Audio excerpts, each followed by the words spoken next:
وہ کمپلائی کرے، یا سرنڈر تو میں نہیں کہتا انکنڈیشنل سرنڈر، لیکن یہ ہوگا. اور ایران اور اسرائیل کی کوشش یہی ہے کہ کس طریقے سے ایران کو بلکنائز کیا جائے، توڑا جائے. اور اس میں کون کون سے دیکھیں ممالک بنے ہیں. یہی تو کردستان، حالانکہ وہ ترکیے کے لیے بھی چیلنج ہے، سیریا کے لیے بھی چیلنج ہے، عراق کے لیے بھی چیلنج ہے. ابھی دیکھیے نا، ایران نے اربل میں، عراق، ندرن عراق میں حملہ کیا، جہاں پہ کردس جو اپوزیشن کے لیڈر وہاں رہتے ہیں ایران سے. لیکن یہ مسئلہ ان چاروں ممالک کا مسئلہ ہے. کرد ایک سیپریٹ اسٹیٹ چاہتے ہیں، تو اگر یہاں پہ ان کو کوئی سیپریٹ اسٹیٹ بنا کے دے دی تو پھر ترکی بھی خیر منائے، سیریا بھی خیر منائے. دوسرا یہ ہے کہ اگر ایران نے اگر یہ جنگ جاری رہی تو پھر یہ بھی خطرہ ہو سکتا ہے کہ بلوچستان، سستان جو ہے اس کو بھی ایک الگ پروونس بنا دی جائے. وہاں بھی تو بڑے عرصے سے ایک انسرجنسی چل رہی ہے نا، تو وہاں بھی یہ ممکن ہے. اور پھر ہمارے لیے آپ دیکھیے کتنا خطرہ ہو سکتا ہے.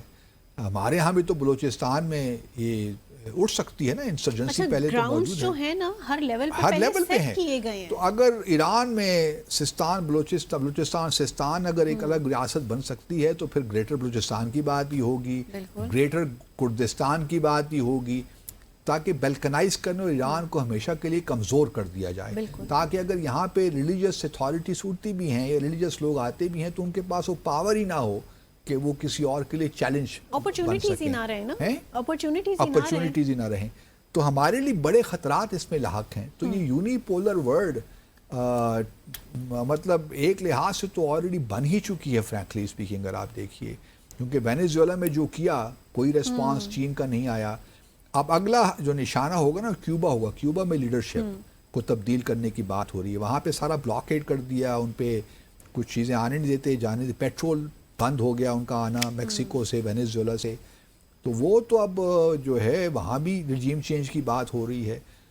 ویسٹرن ہیمسفیئر میں تو چلیے میں خود سمجھ سکتا ہوں امریکہ جو کچھ کرے اس کا اسفیئر آف انفلوئنس ہے، ایک سمجھا جاتا ہے. لیکن باقی دنیا میں بھی اب یہ کام شروع ہو گئے ہیں. کل کلام کو کہیں اور بھی رجیم چینج کی باتیں اور بڑی کنٹینیوٹی کے ساتھ ہو رہے ہیں نا، وہی ہے نا، not taking a break even. Absolutely. تو اس وجہ سے اب تھوڑے سے یہ بالکل لگ رہا ہے کہ uni polar world in some respects, not in all respects, کیونکہ اکنامیکلی آپ دیکھیے تو China is rising no doubt. لیکن چائنا نے اکنامیکلی بھی دیکھیے اب کوشش کیا ہوگی. اب نیا ایک تو اسٹیپ یہ ہو گیا نا ملیٹریلی. اب اکنامیکلی بھی دیکھیے یہ ہوگا کہ سب سے بڑا خطرہ جو اس وقت امریکہ کو ہے کہ کہیں ان کی جو ڈالر ہے وہ اپنی انٹرنیشنل اہمیت نہ کھو جائے. اور وہ جو لوگ ڈی ڈالرائزیشن کی باتیں کرتے تھے ان کو پہلے ٹھیک کیا جائے. تو پہلے تو یہ برازیل اور انڈیا کو بھی اسی لیے ٹھیک کر رہے ہیں نا. اور برکس بھی میں دیکھ رہا ہوں کہ آگے کمزور ہونے جا رہا ہے. صحیح. برکس میں بھی پرابلمس کریٹ ہوں گے. انڈیا خاص طور پہ برکس کو کمزور کرے گا. اور اگر چائنا یا رشیا نے ڈی ڈالرائزیشن کی زیادہ بات کی، جو گو کہ لوکل کرنسیز میں کہیں نہ کہیں ٹریڈ کنڈکٹ ہو رہا ہے، لیکن پھر بھی ابھی ڈالر کی وہ حیثیت تو باقی ہے نا، مکمل طور پہ ختم تو نہیں ہوئی. یہی پریشانی امریکہ کو یورو بھی بننے میں تھا. یورو جب بن رہا تھا تو وہاں بھی یہ پریشانی تھی کہیں یورو اس کا سبسٹیٹیوٹ نہ بن جائے، لیکن انہوں نے پھر اس کو ہینڈل کر لیا. ابھی ان کو برکس سے خطرہ ہے کہیں، لیکن میں ابھی بھی سمجھتا ہوں کہ برکس کے پاس ایک کیپیسٹی نہیں ہے، کیونکہ انڈیا یہ ہونے نہیں دے گا. چین کے ساتھ تعلقات ایسے ہیں کہ انڈیا وڈ نیور ایگری کہ چین کی کرنسی کو ہم ڈالر کے طور پہ استعمال کریں.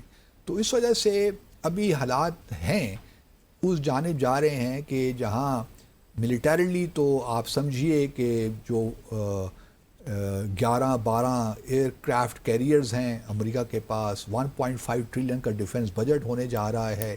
تو جو پاور، ابھی پریزیڈنٹ ٹرمپ کی ملاقات بھی ہوئی ہے، جو آپ کہہ لیجئے کہ ملٹری کمپلیکس، انڈسٹریل کمپلیکس ہے ان کے بڑوں کے ساتھ، کہ آپ جی جو مینوفیکچرنگ ہے، پروڈکشن ہے، اس کو تیز کیجئے.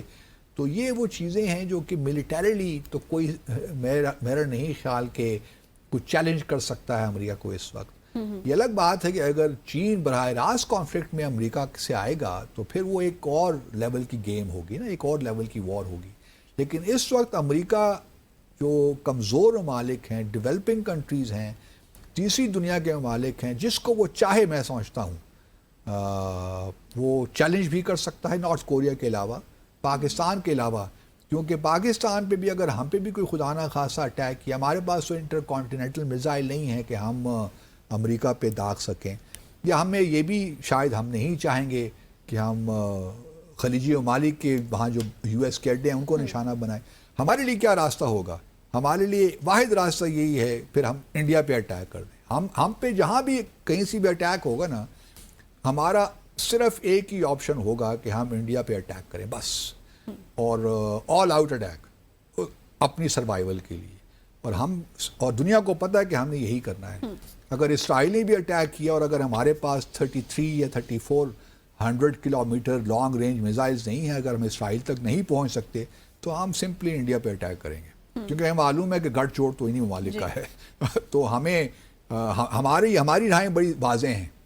تو اور اس کا اسرائیل کو ہی پتہ ہے، بھارت کو ہی پتہ ہے، اور امریکہ کو ہی پتہ ہے.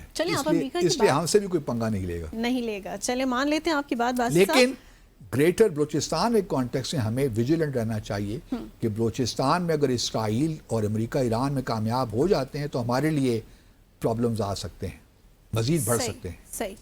اسی کے ساتھ ہی آج کے ڈسائفر کا وقت ناظرین یہاں ختم ہوا چاہتا ہے. اپنے ناظرین کو اپنا واٹس ایپ نمبر بتائیں گے جس پر آپ اپنی تجاویز ہم سے شیئر کر سکتے ہیں، اپنے آڈیو ویڈیو پیغامات ہمیں بھیج سکتے ہیں اور سوالات کر سکتے ہیں. اٹس 031053666259 031053666259. مت بھولیے گا اپنے سوالات بھیجنا. منتہا حسن کو اجازت دیں. اللہ حافظ.